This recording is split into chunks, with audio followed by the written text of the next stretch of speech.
Boa noite. Boa noite. Segunda-feira no Supremo Tribunal Federal. O ministro Ricardo Lewandowski suspende a medida provisória que adiava o reajuste dos servidores. O ministro Gilmar Mendes manda soltar a mulher do ex-governador Sérgio Cabral, do PMDB. E suspende inquérito contra o governador paranaense Beto Richa, do PSDB. Acordo de leniência. E a construtora Camargo Corrêa delata fraudes em licitações de metrô em 7 estados e no Distrito Federal. Os procuradores da Lava Jato desistem da perícia oficial de recibos de aluguel do apartamento vizinho ao de Lula. E dizem terem provas de que são ideologicamente falsos. O reaquecimento da economia provoca o retorno de metalúrgicos que tinham sido afastados no auge da crise. Fim de contrato com o DENIT. E radares de fiscalização nas estradas federais são desligados. O descarrilamento de um trem deixa mortos e feridos no noroeste americano. O lixo e o esgoto despejados por 12 cidades no Rio Cuiabá ameaçam o Pantanal. E os Estados Unidos admitem que mantiveram um programa secreto de investigação de OVNIs.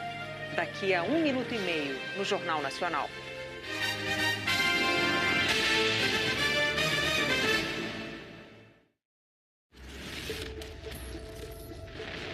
Desde o início dos tempos, eu vejo o quanto vocês têm medo do futuro. O futuro é incerto. Assusta. Eu nunca falei nada, mas agora eu vim pessoalmente contar a verdade. Eu devia ter mais medo de vocês do que vocês de mim. Porque eu não posso escolher nada. Criar nada. Viver nada. Eu só posso olhar para o que vocês fazem aí no presente e torcer para que vocês façam as escolhas certas. Então, amem agora. Respeitem quem é diferente de vocês agora, porque só assim a paz pode existir no futuro. Lutem para ser mais felizes agora, porque só assim a felicidade vai existir no futuro. Vocês não estão nas minhas mãos. Sou eu que estou nas mãos de vocês.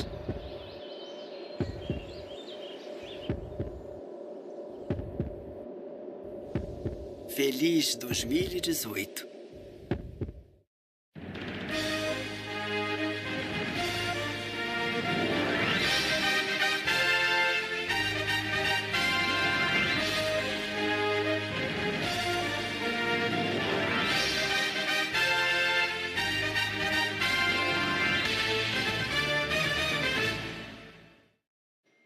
A empreiteira Camargo Corrêa delatou o conluio das maiores construtoras brasileiras para fraudar licitações em obras do metrô em 7 estados e no Distrito Federal. A Camargo Corrêa fechou um acordo de leniência, que é uma espécie de delação premiada das empresas. A reportagem é da Andréa Sadi. No acordo de leniência, assinado no dia 5 de dezembro, a Camargo Corrêa detalha como esse clube funcionava. Em momentos distintos, entre 98 e 2014, 5 construtoras atuaram para fixar preços, dividir mercados entre concorrentes e trocar informações sobre as principais obras de construção de metrô na Bahia, Ceará, Rio de Janeiro, São Paulo, Minas Gerais, Paraná, Rio Grande do Sul e Distrito Federal. O cartel teria atuado em pelo menos 21 licitações. No documento antecipado pela Globo News, a Camargo Corrêa detalhou as 3 fases de operação do cartel. O primeiro período vai de 98 a 2004 e é chamado de fase histórica. Neste recorte, dividiam as obras Andrade Gutierrez, Odebrecht e Camargo Corrêa. A segunda fase ocorreu de 2004 a 2008. Neste período, se juntaram ao grupo a OAS e a Queiroz Galvão. Foi então que o cartel passou a se chamar, batizado pelos próprios integrantes do grupo, de Tatu Tênis Clube. O Tatu Tênis Clube, também chamado de G5, tinha regras. Segundo a Camargo Corrêa, cada um dos representantes das 5 empreiteiras do cartel recebeu um codinome relacionado a um tenista famoso. O Tatu é uma referência ao tatuzão, uma máquina usada nas escavações em obras de metrô. O grupo discutia as obras em reuniões presenciais. Na terceira etapa do cartel, de 2008 a 2014, pelo menos 27 reuniões foram realizadas entre executivos das empresas para a troca de informações concorrencialmente sensíveis, ou seja, que favoreciam o cartel. O acordo de leniência entre Camargo Correia, Conselho Administrativo de Defesa Econômica, o CAD, e Ministério Público Federal de São Paulo é o primeiro no âmbito da Lava Jato exclusivo sobre cartel de metrôs. Se forem condenadas pelo CAD, as empresas envolvidas poderão ser multadas em até 20% do faturamento. Já os executivos, ex-executivos e agentes públicos podem sofrer multa de 50 mil a 2 bilhões de reais se for comprovado o envolvimento. Por ter revelado as informações, a Camargo Correia terá imunidade administrativa e penal, se comprovados todos os requisitos exigidos pelo CAD. A Odebrecht e a Andrade Gutierrez declararam que estão colaborando com a Justiça e que pediram desculpas por erros cometidos no passado. A OAS não quis se manifestar. A Queiroz Galvão afirmou que não comenta investigações em andamento. Ministros da segunda turma do Supremo Tribunal Federal arquivaram hoje denúncia contra 4 parlamentares acusados de corrupção. O presidente da segunda turma e relator da Lava Jato no Supremo, ministro Luiz Edson Fachin, votou para receber as denúncias, mas foi vencido em todos os casos. Primeiro, pai e filho, o senador Benedito de Lira e o deputado Arthur Lira, ambos do PP. Eles teriam recebido 2 milhões e 600 mil reais de propina entre 2010 e 2011, de corrupção na diretoria de abastecimento da Petrobras. A denúncia por corrupção e lavagem de dinheiro foi rejeitada pelos ministros Dias Toffoli e Gilmar Mendes. O segundo caso foi do deputado José Guimarães, do PT, denunciado por corrupção e lavagem de dinheiro. Ele teria recebido propina de 97 mil reais em troca da liberação de um empréstimo em favor da construtora Engevix. Novamente, os ministros Dias Toffoli e Gilmar Mendes votaram pelo arquivamento. No caso do deputado Eduardo da Fonte, do PP, o relator original era o ministro Teori Zavascki, que morreu em janeiro num acidente aéreo. Teori tinha aceitado a denúncia por corrupção. O deputado foi acusado de intermediar uma negociação para barrar investigações na CPI da Petrobras do Senado em 2009. Mas Toffoli e Gilmar entenderam que a denúncia não era substancial. O ministro Luiz Edson Fachin ainda tentou defender a suspensão da sessão para esperar a volta dos ministros Celso de Mello, que está de licença médica, e Ricardo Lewandowski, que só retornou no começo da noite. Mas o ministro Dias Toffoli argumentou que o regimento do STF garante a validade do julgamento com apenas 3 ministros. Gilmar Mendes concordou com Toffoli. Depois da sessão, o ministro Gilmar Mendes ainda tomou outras 2 decisões. No Rio de Janeiro, mandou soltar Adriana Anselmo, mulher do ex-governador Sérgio Cabral. Ela foi presa na Operação Calicut, um desdobramento da Lava Jato. Adriana Anselmo ficará em prisão domiciliar. E Gilmar suspendeu um inquérito contra o governador do Paraná, Beto Richa, do PSDB, que corre no Superior Tribunal de Justiça. A investigação apura suposta arrecadação de 4 milhões e 300 mil reais em propina para a campanha de Richa em 2014. Entre os crimes apontados estão corrupção passiva, lavagem de dinheiro e falsidade ideológica eleitoral. A defesa de Arthur Lira declarou que a decisão do Supremo reconhece que a palavra de um colaborador não tem efeitos jurídicos se vier desacompanhada de provas. Benedito Lira se disse aliviado. Eduardo da Fonte agradeceu a decisão do STF. José Guimarães afirmou que a Justiça já se manifestou sobre o caso. O governador Beto Richa não quis comentar e nós não conseguimos contato com a defesa de Adriana Anselmo. Carlos Miranda, que é considerado o operador financeiro do ex-governador Sérgio Cabral, prestou um novo depoimento ao juiz Marcelo Bretas hoje no Rio. Ele afirmou que usava dinheiro da construtora FW Engenharia para pagar mesadas a parentes de Cabral, como os pais do ex-governador, a ex-mulher Suzana Neves e o irmão Maurício Cabral. O dono da FW Engenharia também prestou depoimento. Flávio Werneck confirmou que pagou 5% de propina em várias obras do governo do estado, como o prédio do Centro Integrado de Segurança. Sérgio Cabral negou ter recebido propina e disse que o dono da FW Engenharia ajudou somente com doações eleitorais, oficiais e em Caixa 2. A defesa de Suzana Neves nega o recebimento de mesada e nós não conseguimos contato com Maurício Cabral. Os procuradores da Lava Jato desistiram da perícia nos recibos de aluguel do apartamento vizinho ao que é ocupado pelo ex-presidente Lula em São Bernardo do Campo. Eles afirmam que têm provas suficientes para sustentar que os papéis são ideologicamente falsos.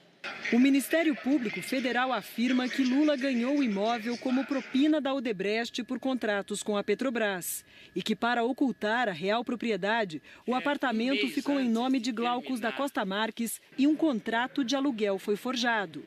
Os procuradores dizem ainda que os 31 recibos entregues pela defesa do ex-presidente Lula são ideologicamente falsos e pediram uma perícia nos originais. Durante as investigações, Glaucus afirmou à Justiça que assinou parte dos recibos de uma só vez, quando estava internado no Hospital Sírio-Libanês, em São Paulo. Na semana passada, a defesa de Lula apresentou o resultado de uma perícia particular nos documentos e afirmou que os 31 recibos originais são autênticos e foram assinados em períodos diferentes. Hoje, os procuradores abriram mão da perícia oficial nesses recibos. Argumentam que já têm provas suficientes. Entre elas, os depoimentos de Glaucus da Costa Marques e do técnico em contabilidade João Muniz Leite, na última sexta-feira. Os procuradores destacaram que Glaucus confirmou que não recebeu nenhum pagamento do aluguel até novembro de 2015, mais de 4 anos depois do início do contrato. Dizem que isso explica por que não foram encontrados registros bancários de pagamentos de Lula ou Dona Marisa para Glaucus da Costa Marques até o mesmo período. E que João Muniz Leite desconhecia se ou como os supostos pagamentos de aluguel eram feitos. Também hoje, Glaucus da Costa Marques anexou ao processo 32 cópias de recibos que estavam com ele. Pediu ainda que o Hospital Sírio-Libanês apresente imagens do circuito de segurança e explique por que não localizou o registro de uma visita do advogado Roberto Teixeira a ele no fim de 2015. Em comunicado oficial à Justiça, o Sírio-Libanês afirmou que não encontrou nenhum registro de entrada de Roberto Teixeira no hospital no segundo semestre de 2015. Glaucus da Costa Marques disse que nessa visita, o advogado, que é amigo de Lula, informou que os pagamentos do aluguel começariam a ser feitos. Agora, cabe ao juiz Sérgio Moro decidir sobre o caso. A defesa do ex-presidente Lula afirmou que não tem mais nenhum requerimento a fazer no caso. Sobre a posição do Ministério Público Federal de não pedir perícia nos recibos, a defesa afirmou que a decisão só foi tomada porque ficou provado que os recibos são autênticos, que Glaucus da Costa Marques reconheceu ser o proprietário do apartamento e que ele age de forma desconexa, tendo a versão desmentida pelo hospital por 3 vezes. Roberto Teixeira também afirmou que Glaucus da Costa Marques já mudou a versão dos fatos ao longo do tempo e foi desmentido por documentos. Teixeira reafirmou que não esteve com Glaucus no hospital no fim de 2015 para tratar de pagamento de aluguéis e que isso ficou provado na ação. O Hospital Sírio-Libanês declarou que não foi notificado. A seguir, o governo do Amazonas renova contrato com a administradora do presídio do massacre de mais de 50 detentos. Desligados os radares de rodovias federais. O Jornal Nacional teve acesso com exclusividade a um relatório do Ministério Público do Amazonas sobre as falhas que levaram ao massacre de 56 detentos de um presídio de Manaus em janeiro. As investigações do Ministério Público apontaram uma série de problemas no complexo penitenciário Anísio Jobim, o Compage. Entre eles, que o Estado falhou por não ter uma comunicação rápida entre a polícia e a Secretaria de Administração Prisional, que já tinha recebido denúncias de que presos planejavam fazer uma rebelião e fugir. Que o único juiz da Vara de Execuções Penais cuida de mais de 17 mil processos por ano e concede benefícios desiguais aos detentos. Que o próprio Ministério Público errou ao designar apenas 2 promotores para cuidar de 17 mil processos e fiscalizar 8 presídios. e que a direção da penitenciária dava regalias para os presos. A Humanizare, empresa contratada pelo Estado, é responsável pela gestão do Compage e de outros 6 presídios no Amazonas. O relatório do Ministério Público também apontou que, para cuidar de um detento do Compage, a Humanizare cobra R$ 4.700, praticamente o dobro do que um preso custa em média no restante do país. Apesar desse valor mais alto, o governo do estado renovou os contratos com a empresa para continuar administrando os presídios. Só o do Compage, renovado há poucas semanas, vai custar aos cofres públicos R$ 5 milhões por mês. Quando você fala em valores que, portanto, estão muito acima da realidade do país, né, é óbvio aí que é um ralo que está escoando pela corrupção. O Estado está pagando de forma demasiada contratos aí por serviços que não estão sendo prestados a contento. Ainda de acordo com o Ministério Público, o estado do Amazonas gasta 88% do orçamento da Secretaria de Administração Prisional com a Humanizare. Só em 2016 foram 304 milhões. O governador em exercício, Bosco Saraiva, diz que o estado pretende reassumir a administração das prisões do Amazonas, mas que no momento não dispõe de funcionários para isso. O último concurso para agentes penitenciários foi há 35 anos. O Estado ainda é refém deste contrato, fato que deixará de ser com muita brevidade, a partir do momento que nós tenhamos realizado o concurso e preparado os agentes penitenciários. Aí o sistema voltará por inteiro para a mão do nosso Estado. O governador diz que o Estado errou ao não impedir as mortes no Compage. O importante é que, do ponto de vista de todos os poderes, medidas foram tomadas para que nunca mais isso ocorra no nosso Estado. O Tribunal de Justiça do Amazonas declarou que nomeou 26 novos juízes e promoveu mais 12 para auxiliar no andamento dos processos e que ampliou as instalações e o número de servidores da Vara de Execuções Penais. A Humanizare afirmou que não teve acesso à íntegra do relatório, que sempre estará à disposição dos órgãos fiscalizadores e que relatórios sobre os serviços prestados nas 6 unidades prisionais demonstram o cumprimento integral dos termos dos contratos assinados com o governo do Amazonas. Rodovias federais de todo o Brasil estão sem fiscalização de velocidade por radar. Parte dos equipamentos está desligada. A fiscalização eletrônica nas rodovias federais em Santa Catarina caiu pela metade. 197 radares estão desligados em 9 BRs do estado. Os equipamentos e até as placas que indicam limite de velocidade estão cobertos por sacos pretos. Na BR-153, em Gurupi, no sul do Tocantins, parte dos radares também está sem funcionar. Quem mais sofre são os pedestres, que sem passarela se arriscam para ir de um lado a outro da rodovia. Aqui os caminhoneiros não respeitam, não. Não respeita mesmo. No Rio de Janeiro, alguns radares também estão sem funcionar na BR-393 e na BR-101, entre Angra dos Reis e Paraty. A situação deixa motoristas e pedestres confusos, já que nos mesmos trechos, alguns equipamentos parecem ligados. A gente não sabe se o radar está funcionando, se não está funcionando, porque alguns radares estão com saco plástico e outros não. Em Natal, os radares da BR-101 passaram o fim de semana cobertos. Hoje o plástico foi retirado, mas eles continuam sem funcionar. Em Fortaleza aconteceu o mesmo no trecho urbano da BR-116. Em nota, o DENIT afirmou que suspendeu o funcionamento de parte dos 3.000 radares instalados nas rodovias federais, primeiro por falta de orçamento, mas que essa situação já foi resolvida. Agora o motivo é que as licitações para implantação dos radares nas rodovias federais estão sendo questionadas na Justiça.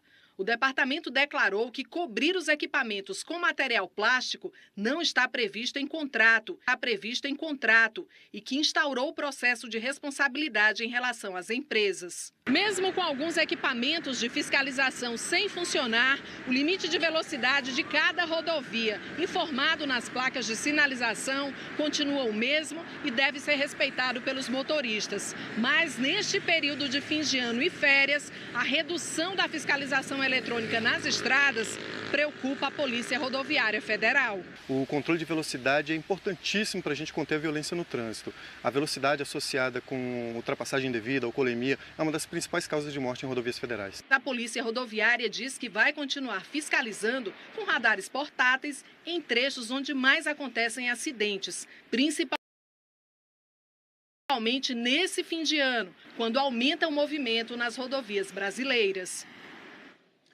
Nas estradas de Minas Gerais, ônibus em situação irregular têm transportado passageiros sem serem incomodados, com o respaldo de decisões liminares.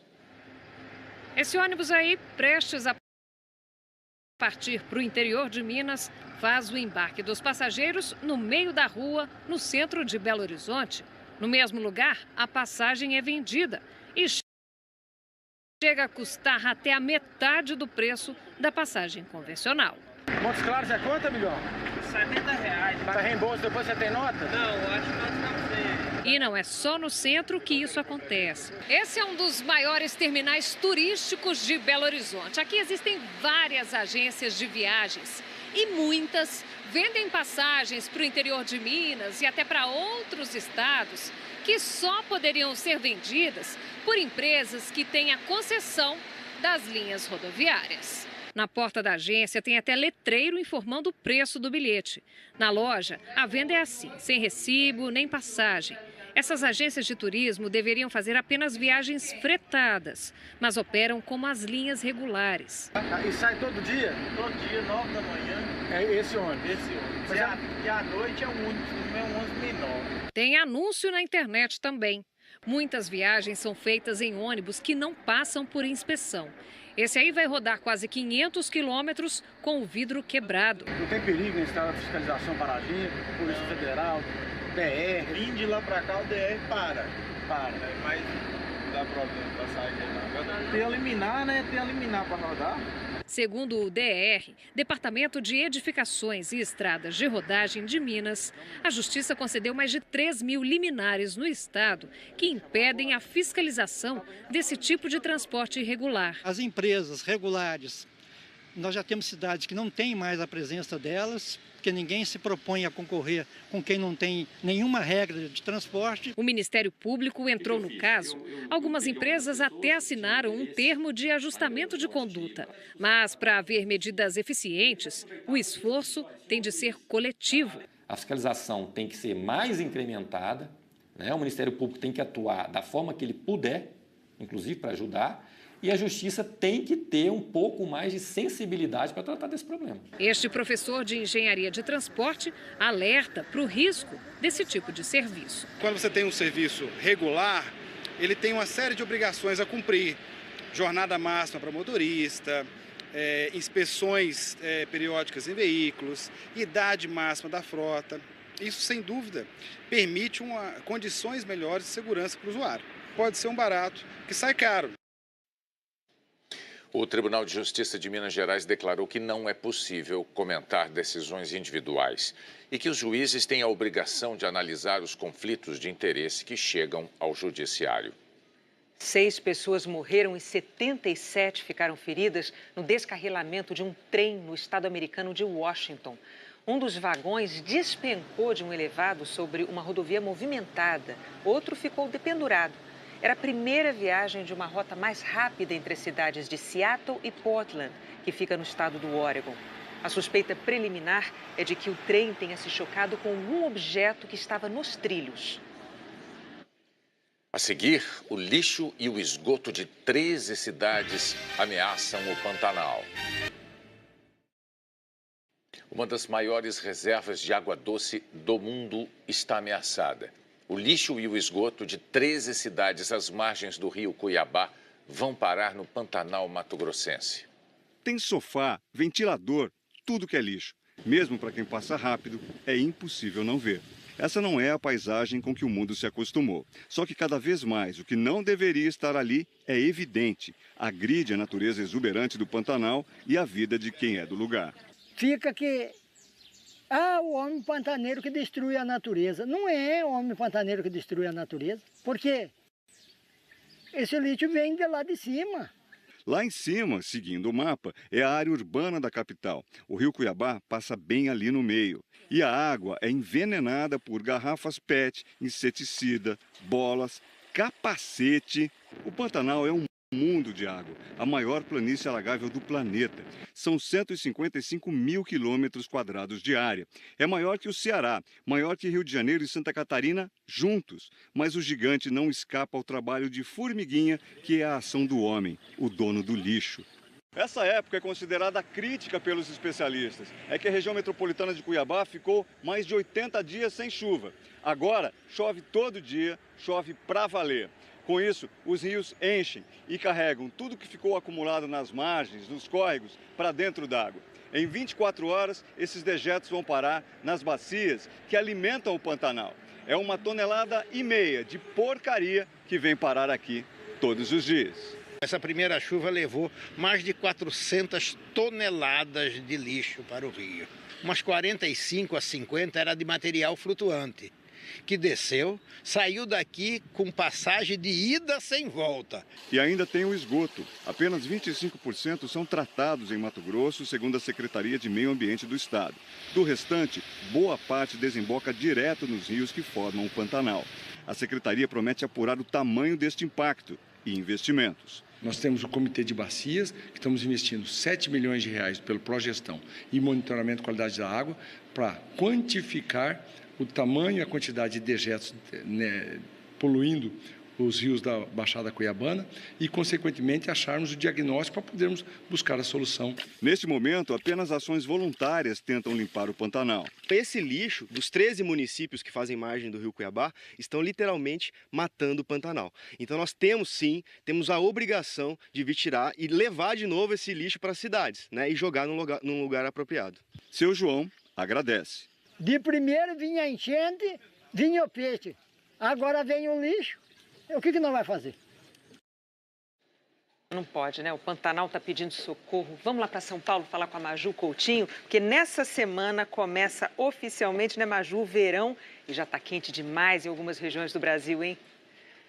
Pois é, Renata, especialmente aí para vocês do Rio de Janeiro. Boa noite para você, para o Bonner e para todos. Olha, fez 36,8 graus aí no Rio, foi a capital mais quente do país hoje. O normal para o mês são 5,8 graus a menos, né? É 31 que é a média do mês.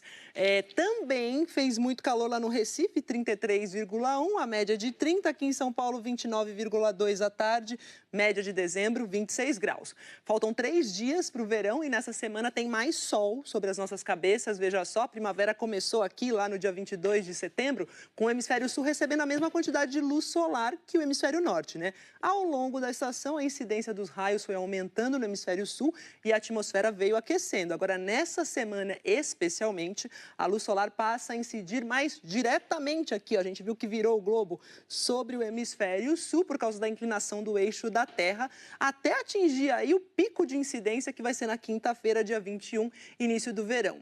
Amanhã, as máximas ficam assim, olha, 33 no Rio de Janeiro, também em Palmas, a gente tem 34 lá em Cuiabá, 35 em Boa Vista, Brasil bem quente aqui.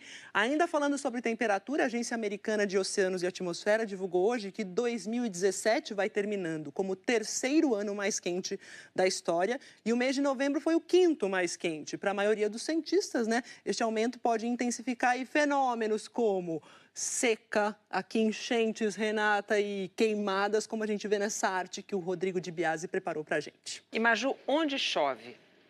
Chuva em praticamente todo o país, mais concentrada aí, os volumes maiores vão se concentrar aqui na região norte. Em áreas do sudeste, como São Paulo, Rio, Minas, a chuva deve chegar a partir da tarde em forma de pancada, que pode ser forte. Previsão que vale aqui para a capital paulista, onde deve fazer 28 graus. Também para o Rio de Janeiro, Curitiba também com chuva vespertina. Em Manaus, o destaque, gente, é a quantidade de chuva, deve chover bastante por lá. Tempo aberto em parte de Roraima, num pedação aqui da região nordeste, também do Rio Grande do Sul, no leste de Santa Catarina, norte do Rio com sol o dia inteiro, Espírito Santo, leste e norte de Minas também com o dia inteirinho de sol. 33 graus em Vitória, 28 em Porto Alegre e Boa Vista com sol em todas essas capitais. Calorão com pancadas de chuva. Obrigada, Maju. Até amanhã. Bem verão. Tchau, tchau. A seguir, o ministro Lewandowski suspende a medida que adiava o reajuste dos servidores. O reaquecimento da economia provoca o retorno de metalúrgicos que tinham sido afastados no auge da crise. A economia brasileira cresceu 0,29% de setembro a outubro. Os economistas esperavam um resultado negativo, mas a retomada do investimento na indústria compensou com sobras as quedas do comércio no varejo e no setor de serviços. No ABC Paulista, as montadoras estão levando de volta para as fábricas trabalhadores que tinham sido afastados durante a crise. Este vai ser um fim de ano bem mais animado na casa do Wellington. Ele ficou 5 meses com um contrato suspenso na montadora, uma das maiores da região do ABC Paulista. Foi chamado de volta junto com 120 colegas e desde então não parou de trabalhar. Isso deixa a gente mais aliviado ainda, né? Hora extra, produto novo chegando, então, sim, é um alívio bem grande. Além de trazer de volta os trabalhadores que estavam afastados, a montadora aqui ainda teve que contratar mais gente para dar conta do aumento de produção. No chão da fábrica agora trabalham 170 novos funcionários. Folga? Nem pensar. Desde novembro todo mundo aqui trabalha aos sábados também. E as férias coletivas nesse fim de ano vão ter uma semana a menos. As exportações da fábrica cresceram 40% este ano. E as vendas aqui dentro também melhoraram, diz o presidente da companhia. Hoje nós estamos trabalhando com um turno. Felizmente, hoje este turno está cheio. Mas a gente gostaria muito de entrar no segundo turno e aí com isso dobrar a nossa capacidade. Então, estamos felizes com a melhoria, mas ainda temos muito para crescer. Tem mesmo. As montadoras no Brasil ainda estão com 50% de capacidade ociosa. Mas as máquinas,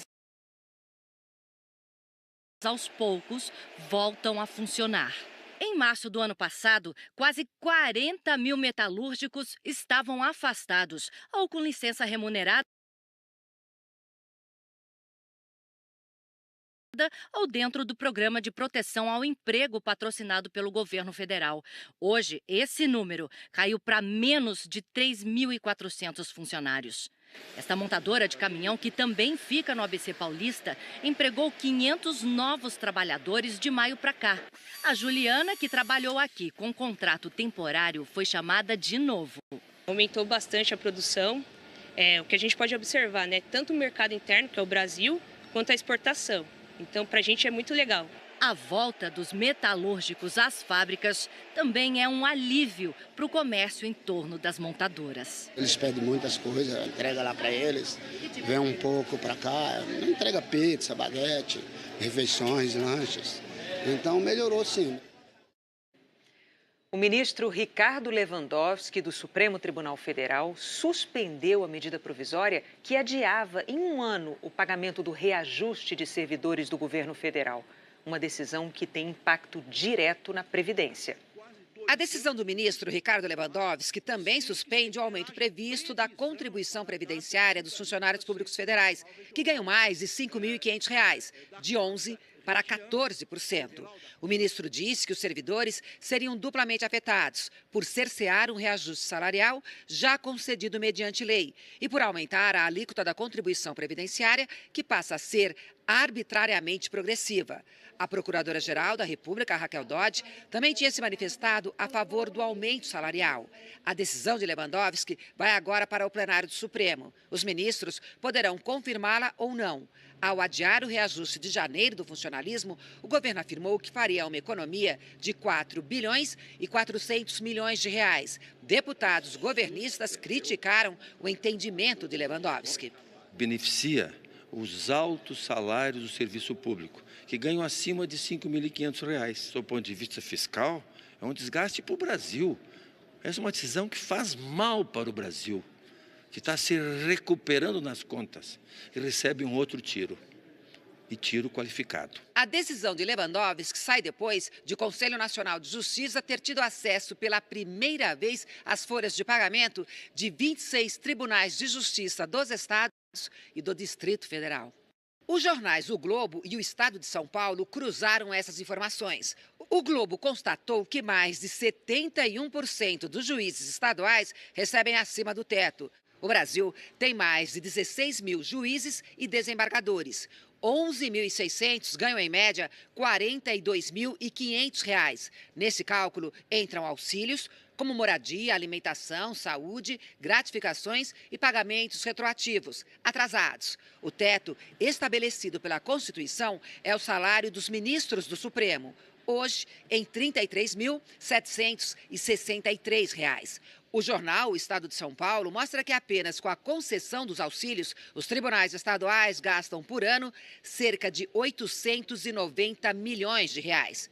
Na Câmara, a votação do projeto, que estabelece, afinal, o que pode ou não entrar no teto do funcionalismo, ficou para o ano que vem. Ele limitaria os chamados supersalários.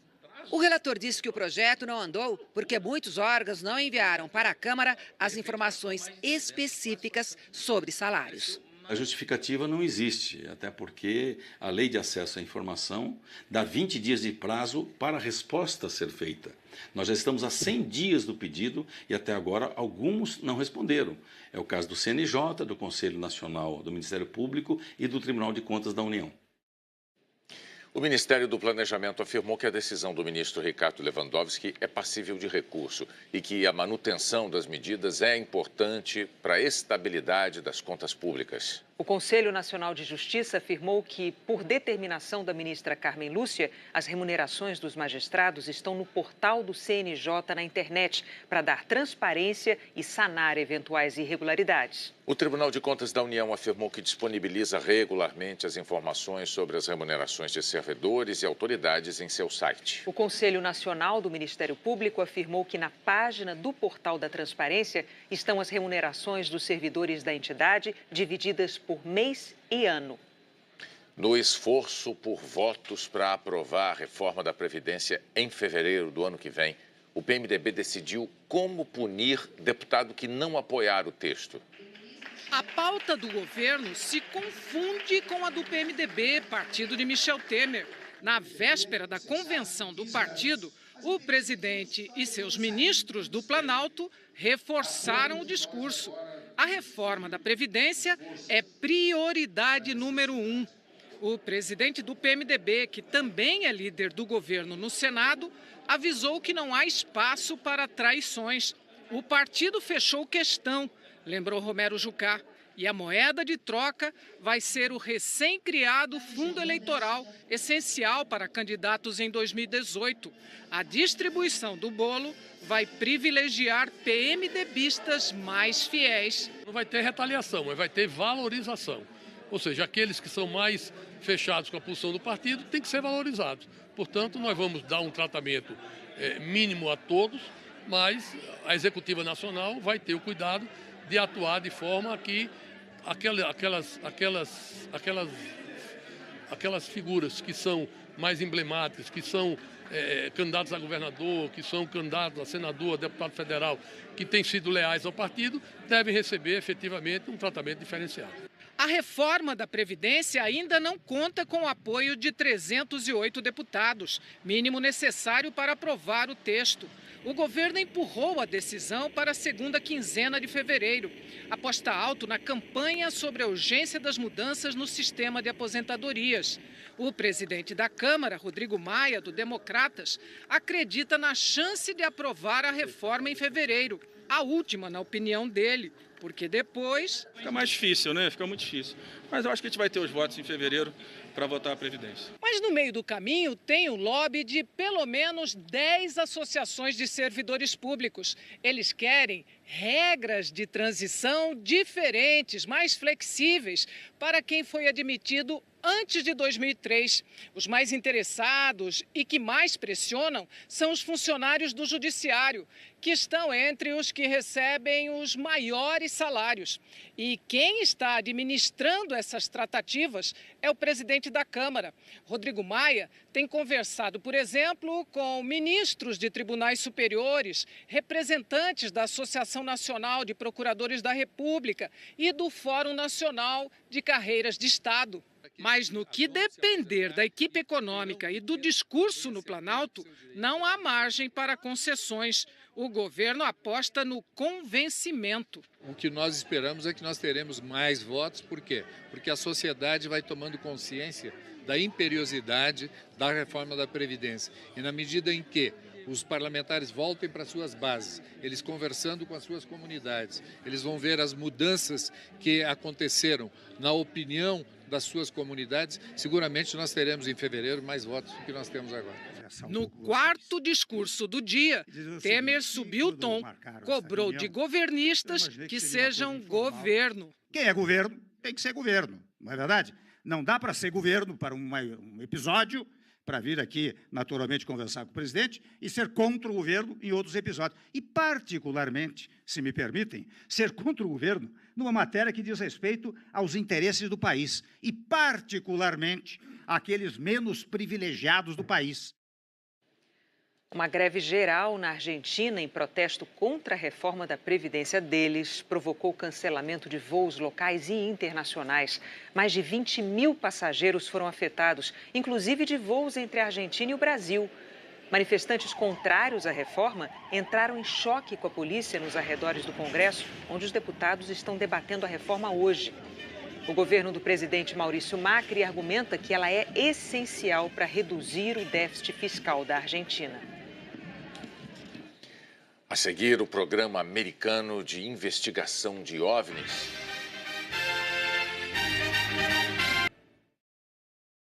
O Comando Militar Americano confirmou que manteve um programa secreto de investigação de objetos voadores não identificados durante 5 anos.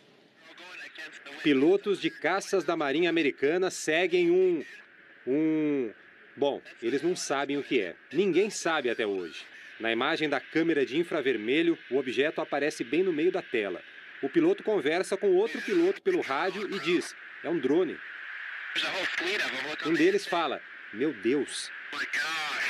O objeto faz um giro e o piloto grita: olha isso.